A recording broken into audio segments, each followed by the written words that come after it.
जो शिष्य के लिए सबसे अच्छी कार्रवाई होता है वो करता है, चाहे उसको शिष्य को कष्ट भी क्यों न देना पड़े। जिस प्रकार से जो डॉक्टर मरीज का इलाज करता है तो उसके फोड़े को काटते हुए उसके दिल में दया नहीं आती, चाहे मरीज कितना भी रोता चिल्लाता है, शिकायत करता है कि मुझे ना काट, मुझे दर्द होता है, लेकिन नहीं, डॉक्टर को पता है कि इसकी नासूर का अगर इलाज नहीं किया गया तो यही आगे जाके एक ऐसा रूप धारण कर लेगा जो इसको बिल्कुल खत्म कर देगा। संत सतगुरु जीव के इसी प्रकार से कर्मों को काटते हैं। वो जानते हैं कि शिष्य के कर्म किस प्रकार के हैं और उनको कौन सा कष्ट। हम तो शिकायत करना शुरू कर देते हैं कि गुरु ने ये बात कह के मेरी बेइज्जती की, लोगों के सामने ऐसा कह के मुझे बदनाम किया, मुझे बुरा भला कहा, लेकिन ये नहीं सोचते कि गुरु जो भी करता है वो हमारे हित की बात करते हैं। उनकी हर कार्रवाई में शिष्य का हित छिपा होता है। दुख को काटने का यही तरीका है। इस रूह के लिए जो मैंने लिखी बात वो कही कि तू इस संसार में आके उलझन में पड़ गई, तुझे कुछ होश नहीं रहा, तुझे ज्ञान नहीं रहा। ये जितने भी रूहें आई हैं ये मस्त और मगन है इस दुनियादारी की कार्रवाई में। क्यों कि ये सिर्फ शारीरिक रूप से और इंद्रिय जगत के सुख को, आनंद को मानती हैं सुख, लेकिन दिल में जो असली दर्द छिपा हुआ है वो जब परमार्थ के रास्ते पर आप चलोगे, जब तुम्हें ये पता चलेगा कि हमारा दुनिया में आना क्या था, क्योंकि हमारा निर्भाग जीव हम इसलिए थे, कर्म फूटा इसीलिए उस सत्य पुरुष के दरबार से इस अकाल देश में भेज दिए गए। जिन रूहों का यहाँ इस दुनिया में आने का नंबर पड़ा, मैंने कहा था ना, दुखी हैं, सगली सृष्टि का राजा दुखिया। इसलिए इन दुखों के देश में वो क्यों आके पड़ी कि बार बार जन्मती और मरती है। क्यों जन्मती क्यों मरती है? क्योंकि इसको भूल भरम की पट्टी आंखों पर बंधी पड़ी है। संत सतगुरु इसको जगाने के लिए आते हैं, इसका भ्रम मिटाने के लिए सत्संग और वचन फरमाते हैं, लेकिन इसकी समझ में नहीं आता। सुनती है एक कान से लेकिन दूसरे कान से निकाल देती है, अमल नहीं करना चाहते। हम भूल जाते हैं कि हमारे हित की बात कहाँ होती है। हम तो अगर सत्संग में संत सतगुरु के पास भी जाते हैं तो अपनी संसारी चाह की पूर्ति हेतु जाते हैं। ये नहीं कहता मैं ना जाओ, जरूर जाओ उनके पास, लेकिन उसको मुख्य करके नहीं। मुख्य अगर इस बात को करके जाओगे कि मुझे अपने जीव का कल्याण करना है तो ये चीज तो अपने आप ही उसके साथ आ जाएंगी। लेकिन हमने संसार में हर प्रकार की दुख भी है, भलाई भी है, बुराई भी है। अब जो दुष्ट जीव होते हैं उनकी वृत्ति तो उन चीचड़ के समान होती है कि जो जानता है कि गाय भैंस या दूध देने वाले जो पशु हैं, जहां वो चिपटा हुआ है और वहां चिपट के भी वो खून को ही चूसता है, लेकिन उस खजाने को नहीं ढूंढ पाता जो अमृत जैसा है। उसमें दूध छिपा हुआ है, दूध को नहीं, वो वहां भी रक्त का ही सेवन करता है। इसी प्रकार से जो ऐसे निर्भागी जीव हैं संसार में, जो संत सतगुरु के पास भी जाके वो अमृत को नहीं, जहर हलाहल को पीना चाहते हैं, जिसको पी के उनको फिर मरना जीना पड़ता है संसार में। तो ये रूह निर्भागी थी, कर्म फूटने से ही इस मृत देश में आई। ये मृत देश बार बार जन्मना और मरना किस कारण हुआ? हमारे कर्म के कारण हुआ। अभी एक सुबह आए थे बुजुर्ग, मैंने उनसे बोला प्यार से, कहने लगे कि क्या है? बोला जो ईश्वर ने, पहले तो कोई और बात कही, फिर बोला जो ईश्वर ने रच रखा वो होगा। मैं बोला ईश्वर को तो झूठा दोष देते हो। ईश्वर किसी के लिए कुछ नहीं करता, करते हम स्वयं हैं, दोष ईश्वर को देते हैं। क्योंकि हमें कर्म करने की जो आज़ादी दे दी, उस आज़ादी में हम जो कर्म करते हैं उस कर्म के परिणाम को जब भोगते हैं, जब दोष परमात्मा को देते हैं। ये नहीं कहते कि मेरा अपना किया कर्म है।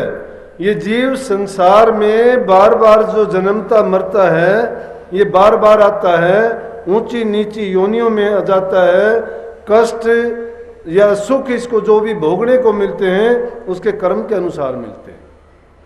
और जैसा कर्म वो करता है वैसा ही आके भोगता है। लेकिन अच्छे तो हो जाते हैं तो शिकायत नहीं, और बुरे कर्म किए हुए का फल जब भोगता है और उसको तकलीफ होती है तो फिर कहता है कि मेरे भाग्य का दोष है, परमात्मा ने मेरे साथ अच्छा नहीं किया। अरे परमात्मा कभी गलत नहीं करता, वो बहुत न्यायकारी है। जो भी जीव जैसा कर्म करता है वो उसका कर्म उसको भुगतवा देता है। वो तो बैठा हुआ देखता है कि अपना किया तो खुद भुगत। लेकिन संत सतगुरु जो आते हैं, और कोई साधन नहीं है संसार में। क्या अगर जीव अंधा है, तुम लाख उसको दिखाने की कोशिश करो, क्या दिखाई देगा? अगर कोई पंगला है तो उसको पर्वत पर आप नहीं चढ़ा सकते। बेजुबान है तो उससे आप कोई शब्द नहीं बुलवा सकते। कौन है वो? जीव है। इस जीव को अगर संत सतगुरु का इशारा मिल जाए और संत सतगुरु बताए हुए रास्ते पर चले ये, और उनके कहे मुताबिक अगर करनी करे, नाम का अभ्यास करे, तो इसके कर्म कट सकते हैं। लेकिन अगर कोई कहता है मैं ये करूंगा, मैं वो करूंगा, योजनाएं बनाते हैं कि मैं आज नहीं कल को, कितने मेरे पास आते हैं कहते हैं मैं शराब छोड़ूंगा, मैं ये करूंगा, कि धीरे धीरे करके कम कर दूंगा। ऐसे नहीं होता। तो धीरे धीरे कम करने वाले होते हैं ना, वो कभी नहीं करते। क्यों नहीं करते? कि वो छोड़ना ही नहीं चाहते, उनके दिल से वो बात निकलती नहीं है कभी भी। और जो सच्चाई के मार्ग पर चलना ही चाहता है वो एकदम छोड़ देगा, एकदम उसको छोड़ के चला जाएगा। जिस प्रकार से वो रूह इस शरीर को छोड़ के अचानक चली जाती है, पता भी नहीं लगता। जिस प्रकार से एक राजा था, राजा की 4-5 रानियां थी। राजा बहुत शादियां करते थे, और जब शादी उसने 4-5 कर रखी थी तो रानियां उसको स्नान करवाया करती थी। स्नान कराते कराते एक दिन जो सबसे छोटी रानी थी वो रोने लगी। रोते रोते उसका आंसू जब उस राजा के शरीर पर पड़ा तो आंसू गर्म था, और जब उसने देखा कि अब तक तो पानी ठंडा था लेकिन ये गर्म बूंद कहाँ से आई, रानी की तरफ देखा, पूछा, कहने लगा क्या बात है?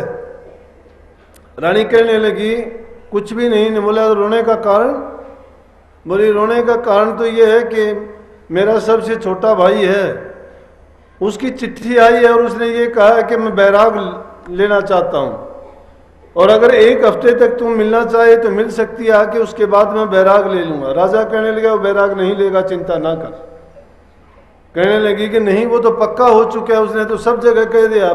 बोला मैं कहता हूँ बैराग नहीं लेगा। अरे बैराग लेने वाला प्रचार नहीं करता, कहता नहीं। बोला तो बोला कि वो तो ले ही लेता है बैराग। सब रानियां इकट्ठी थी, वो कहने लगा कि बैराग दिखाऊं क्या तुम्हें? रानियां कहने लगी बताओ फिर बैराग कैसा होता है? बोला कि बताऊं कि जाने दूं? बोले कि बताओ। स्नान करते करते धोती धोती बांधी थी, और उसके बाद में कहने लगा कि आज से तुम मेरी माँ और बहन के समान हो, और मैं आज से बैराग लेता हूँ। उसने राजपाट को छोड़ के निकल पड़ा। अब रानियों ने सोचा ये क्या हुआ। उन्होंने बहुत कोशिश की कि चलो कोई बात नहीं, हमें पता नहीं था, गलती से हमने कह दिया, हमने मान लिया कि बैराग ऐसा ही होता है। बोला नहीं, अब मैं जो कह चुका वो कह चुका। क्यों? पुराने जमाने से आप सुनते आए ना कि राजहट, बालहट, त्रियाहट, ये हट कैसे होते थे कि इनकी जबानें पक्की होती थी। वैसे हमारा देश तो वो देश है जिसमें एक बहुत बड़ी राजाओं की जो एक पीढ़ी से दूसरी पीढ़ी तक राज करते रहे, सूर्यवंशी और चंद्रवंशियों का रहा है यहाँ पे। तो रामचंद्र जी के कुल में रघु राजा हुए हैं, और उन्हीं के वक्त से उन्होंने रीत डाली थी कि वचन जो दे दिया वो पक्का, चाहे उसमें कितना भी नुकसान हो चाहे नफा हो, वचन के पक्के रहो। और इसीलिए वह कहावत चली आई कि रघुकुल रीत सदा चली आई, प्राण जाए पर वचन न जाए। कि प्राण बेशक चले जाएं लेकिन वचन नहीं। तो वो राजा भी कहने लगा कि ये ऐसे वैसे आदमी का वचन नहीं है, राजा का वचन है, और मैंने जो कह दिया मैंने बैराग ले लिया। रानियों ने बहुत समझाया, वजीर को साथ लेके गई। वजीरों ने भी कहा कि राजा ये ठीक नहीं है, आप वापस चलो। राजा कहने लगा नहीं। रानियां जिद करते हुए कहने लगी कि आपके साथ वो ना हो जाए। क्यों? आप क्यों लेना चाहते हो बैराग? बोला कि बैराग किस लिए लिया जाता है? बैराग आत्मानंद के लिए लिया जाता है, ब्रह्मानंद के लिए लिया जाता है। ये संसार के रस, ये सब के सब फीके, नीरस और स्वादहीन हैं, इनमें कोई गुण नहीं है। ये तो एक ठीक था कि मैं इस गद्दी पर विराजमान था, लेकिन फिर भी मैं वैराग में ही रहता था, मुझे किसी चीज़ से मोह और लगाव नहीं था। ये हमारे लिए एक बहुत बड़ी शिक्षा है। जरूरी नहीं, संत मत क्या कहता है कि घर में रहते हुए, सभी काम करते हुए, अगर हम मर्यादाओं के मुताबिक, टाइम के अनुसार, ज़रूरत के जो नियम हैं उनके अनुसार अपने कार्य करते हैं और उन चीज़ों को भोगते हैं, हम दोषी नहीं हैं। एक टाइम खाने वाला हमेशा व्रती होता है, एक स्त्री रखने वाला हमेशा ब्रह्मचारी होता है, और अपनी जबान पे लगाम रख के सही मायने में उसे जितनी ज़रूरत है उतनी बोलता है, कंट्रोल से जो रहता है, अनुशासन में और मर्यादा में जो बंधा हुआ है, वो घर में रहते हुए भी त्यागी है, करनी कर सकता है और अपने घर को जा सकता है सभी काम करते हुए। ये वो जमाना नहीं है कि जिन युगों में घर बार छोड़ के गुफाओं में, जंगलों में, एकांत में चले जाते थे। आज जीव में इतनी ताकत नहीं है, तो क्या कि घर में रहते हुए, अपना काम करते हुए किसी पर वजन नहीं बनना।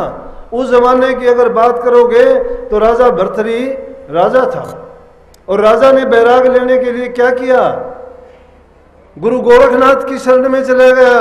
और गुरु गोरखनाथ ने क्या किया, राजा भर्तृहरि को खप्पर थमा दिया हाथ में, कहने लगा कि भीख मांग और अपने घर घर में अपना पेट पाल। लेकिन संतों ने ऐसा नहीं कहा। संतों की शरण में जो जीव जाता है, संत उस जीव को कहते हैं कि अपना कमा के खाओ।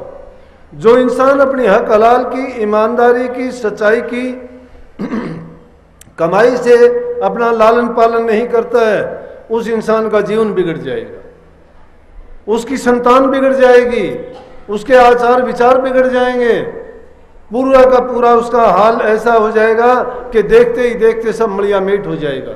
क्योंकि जिन चीज़ों का उसने सेवन किया है, उन चीज़ों की तासीर क्या है, उन चीज़ों के अंदर जो गुण छिपा हुआ है वो उसको बर्बाद कर देगा। अब वो तो बात मैं उस राजा की जो कह रहा था, तो रानी उससे कहने लगी कि देखो, कभी आप राजकाज से भी जाओ, दुनिया से भी जाओ, जैसे कहते हैं ना कि दोनों दिन से गए पांडे, हलवा मिला ना मांडे।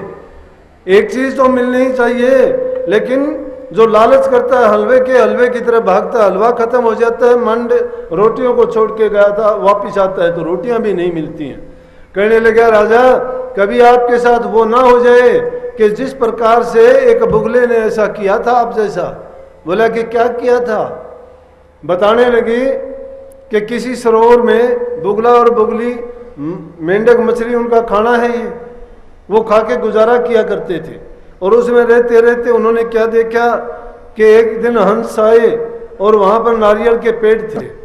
हंस उन नारियल के पेड़ों पर बैठे, उन्होंने नारियल को तोड़ा। उनकी चोंच में ताकत होती है, क्योंकि वो मेंढक मछली खाने वाले नहीं होते हंस। या तो कहते हैं समुद्रों में मोती चुगते हैं या वो दूध पीते हैं। बुगले से वो कहने लगी कि बुगला और बुगलियों ने उनको देखा। देख के बुगला कहने लगा, ये कौन है? अपनी तरह सफ़ेद हैं ये भी। कहने लगे अपनी तरह सफ़ेद हैं, लेकिन ये अपनी तरह मेंढक मछली नहीं खाते। बोला कि ये तो नारियल का दूध का सेवन करते हैं। बोला कि क्यों? बोले क्यों, क्या उसमें कोई विशेष आनंद आता होगा? उनका खान पान है, वो हमारी तरह जीव हिंसा नहीं करते। कहने लगे हम भी देखेंगे। वो कहने लगी कि अपनी चोंच में वो ताकत नहीं है, गलत काम ना करो आप, अपना ठीक है, इसी में गुजारा चलता है। इनका काम है वो ये करते हैं, हमारा काम है वो हम करेंगे। लेकिन वो बुगला क्या कहने लगा, बोला कि नहीं, देखते हैं इनको कौन सा ऐसा आनंद आता है इस चीज़ में। उन्होंने जो नारियल तोड़ के उनका पानी पिया था अपनी चोंच से, कुछ बच गया तो बुगला और बुगली जाके उनको जब वो उसमें थोड़ा पानी मिला और उससे उसका रसपान किया उन्होंने, तो बुगला कहने लगा ये बड़ा स्वादिष्ट है। हम तो बेकार मेंढक मछलियों के हड्डियों को चबाते रहे, और ये देखो कितनी अच्छी चीज़ है, हम इतनी अच्छी चीज़ को छोड़ के ये पाप भी करते रहे, हमारे सिर पाप भी है और बुरी चीज का सेवन करते रहे। मुगली कहने लगी कि हम इनको तोड़ के ऐसा नहीं कर सकते। बोला कि तोड़ते ये होंगे, बचते पे अपना गुजारा हो जाएगा। लेकिन हंस और हंसनी तो प्रवासी थे, कुछ दिन के लिए आए, रुके, ठहरे।